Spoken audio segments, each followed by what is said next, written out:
जय जय श्री राधे। ओम नमो भगवते वासुदेवाय। श्री गणपतये नमः। श्री सरस्वत्यै नमः। महाबली वीर हनुमते नमः। कैसे हैं बंधुओं आप सब? आशा है आप सब कुशल मंगल से होंगे। कल हमने चर्चा किया था जीवन रसायन के विषय में। उसके आगे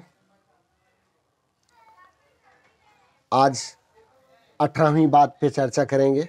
जय जय श्री राधे। ओ सजा के भय से भयभीत होने वाले अपराधी, न्यायाधीश जब तेरी सजा का हुक्म लिखने के लिए कलम लेकर तत्पर हो, उस समय यदि एक पल भर भी तू परम आनंद में डूब जाए तो न्यायाधीश अपना निर्णय भूले बिना नहीं रह सकता।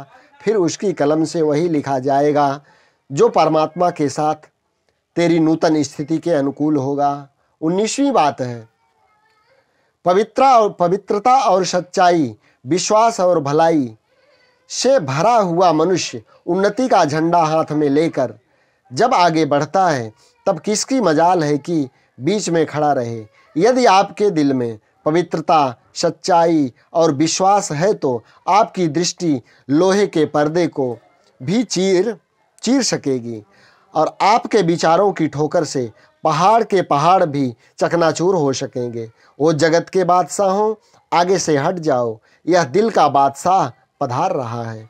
20वीं बात है, यदि आप संसार के प्रलोभनों एवं धमकियों से न हिले तो संसार को अवश्य हिला देंगे। इसमें जो संदेह करता है वह मंदमती है, अर्थात मूर्ख है।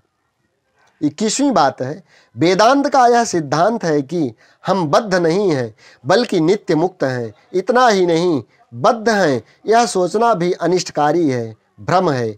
ज्यों ही आपने सोचा कि मैं बद्ध हूँ, दुर्बल हूँ, असहाय हूँ, त्यों ही अपना दुर्भाग्य शुरू हुआ ही समझो।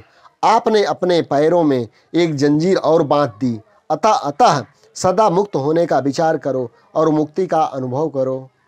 22वीं बात है, जीवन रसायन में बंधुओं, रास्ते चलते जब किसी प्रतिष्ठित व्यक्ति को देखो, चाहे वह इंग्लैंड का सर्वाधीश हो, चाहे अमेरिका का प्रेसिडेंट हो, रूस का सर्वेसर्वा हो, चाहे चीन का डिक्टेटर हो, तब अपने मन में किसी प्रकार की ईर्ष्या या भय के विचार मत आने दो। उनकी शाही नज़र को अपना ही नज़र समझकर मजा लूटो कि मैं ही वह हूँ। जब आप ऐसा अनुभव करने की चेष्टा करेंगे तब आपका अनुभव ही सिद्ध कर देगा कि सब एक ही है। 23वीं बात, यदि हमारा मन ईर्ष्या द्वेष से रहित बिल्कुल शुद्ध हो तो जगत की कोई वस्तु हमें नुकसान नहीं पहुंचा सकती। आनंद और शांति से भरपूर ऐसे महात्माओं के पास क्रोध की मूर्ति जैसा मनुष्य भी पानी के समान तरल हो जाता है, ऐसे महात्माओं को देखकर जंगल के सिंह और भेड़िए भी प्रेम विह्वल हो जाते हैं। सांप बिच्छू भी अपना दुष्ट स्वभाव भूल जाते हैं। 24वीं बात है, अविश्वास और धोखे से भरा संसार वास्तव में सदाचारी और सत्यनिष्ठ साधक का कुछ भी नहीं बिगाड़ सकता। 25वीं बात है, संपूर्ण विश्व मेरा शरीर है, ऐसा जो कह सकता है वही आवागमन के चक्कर से मुक्त है। वह तो अनंत है, फिर कहाँ से आएगा और कहाँ जाएगा? सारा ब्रह्मांड उसी में है। 26वीं बात है, किसी भी प्रसंग को मन में लाकर हर्ष शोक के वशीभूत नहीं होना।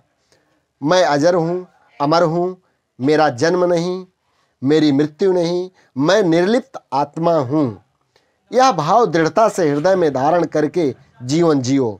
इसी भाव का निरंतर सेवन करो, इसी में सदा तल्लीन रहो। 27वीं बात है, बाह्य संदर्भों के बारे में सोचकर अपनी मानसिक शांति का भंग कभी न होने दो। 28वीं बात है, जब इंद्रियां विषयों की ओर जाने के लिए जबरदस्ती करने लगे तब उन्हें लाल आंख दिखाकर चुप कर दो। जो आत्मानंद के आस्वादन की इच्छा से आत्मचिंतन से लगा रहे वही सच्चा धीर है। 29वीं बात है, किसी भी चीज को ईश्वर से अधिक मूल्यवान मत समझो। 30वीं बात है, यदि हम देहाभिमान को त्याग कर साक्षात ईश्वर को अपने शरीर में कार्य करने दें तो भगवान बुद्ध या जिस क्राइस्ट हो जाना इतना सरल है जितना निर्धन पाल होना।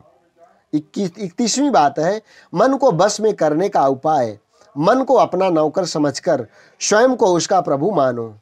हम अपने नौकर मन की उपेक्षा करेंगे तो कुछ ही दिनों में वह हमारे बस में हो जाएगा। मन के चंचल भावों को न देखकर अपने शांत स्वरूप की ओर ध्यान देंगे तो कुछ ही दिनों में मन नष्ट होने लगेगा। इस प्रकार साधक अपने आनंद स्वरूप में मग्न हो सकता है। 32वीं बात है, समग्र संसार के तत्व ज्ञान, विज्ञान, गणित, काव्य और कला आपकी आत्मा में से निकलते हैं और निकलते रहेंगे।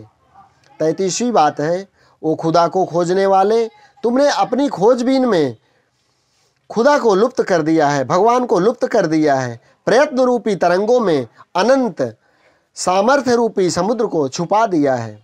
34वीं बात है, परमात्मा की शांति को भंग करने का सामर्थ्य भला किसमें है? यदि आप सचमुच परमात्मा शांति में स्थित हो जाओ तो समग्र संसार उल्टा होकर टक जाए, फिर भी आपकी शांति भंग नहीं हो सकती।